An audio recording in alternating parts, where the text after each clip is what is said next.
বিশ্ব সভ্যতায় ন্যায় এবং ইনসাফ কায়েম করা।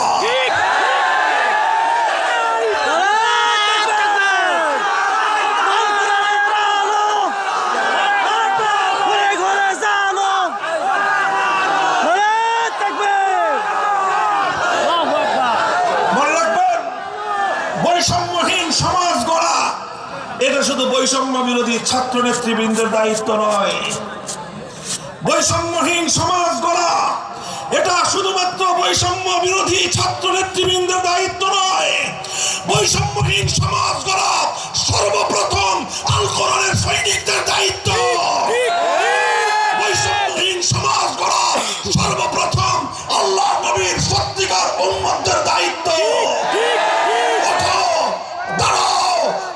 মুষ্টিবদ্ধ করো, সমাজ থেকে সকল বৈষম্যের কবর রচনা করবার শপথ নাও।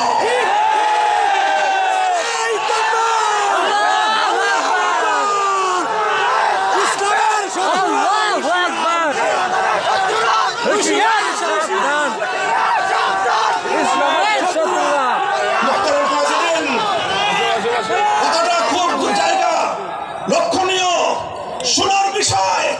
যারা একটা বৈষম্যহীন সমাজ দেখতে চাও, যারা জুলুম এবং অত্যাচারে অতিষ্ঠ হয়ে গিয়েছ, যাদের জীবনকে এই ধরনের অন্যায়, অবিচার, জুলুম, শোষণ, স্বৈরতন্ত্র যাদের অন্তর হৃদয়কে জ্বালিয়ে পুড়িয়ে ছারখার করে দিয়েছে, হে হতাশাগ্রস্ত জাতি, আসো আল কোরআনের কাছে।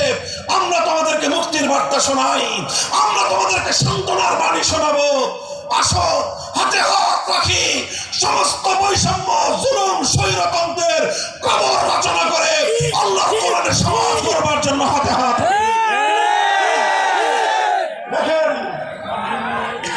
আল্লাহ পাক রব্বুল আলামিন যুগে যুগে যত নবী রাসূল প্রেরণ করেছেন, যুগে যুগে যত আসমানি কিতাব আল্লাহর পক্ষ থেকে কেন হয়েছে?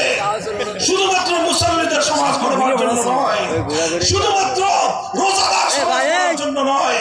অবশ্যই কোরআন এবং কিতাব নাজিল হয়েছে নামাজের জন্য, অবশ্যই কোরআন এবং কিতাব নাজিল হয়েছে রোজা, হজ, যাকাত সহ আল্লাহ পাকের যাবতীয় বিধান সমাজে বাস্তবায়ন করার জন্য। তবে একমাত্র এটাই উদ্দেশ্য নয়, বরং সমস্ত কিতাব, সমস্ত নবী রাসূল দুনিয়াতে আগমন করার অন্যতম একটা মৌলিক লক্ষ্য। কোরআনে পাকের সূরাতুল হাদীদ থেকে তেলাওয়াত করেন, অর্থ বুঝেন, মর্ম বোঝার চেষ্টা করেন।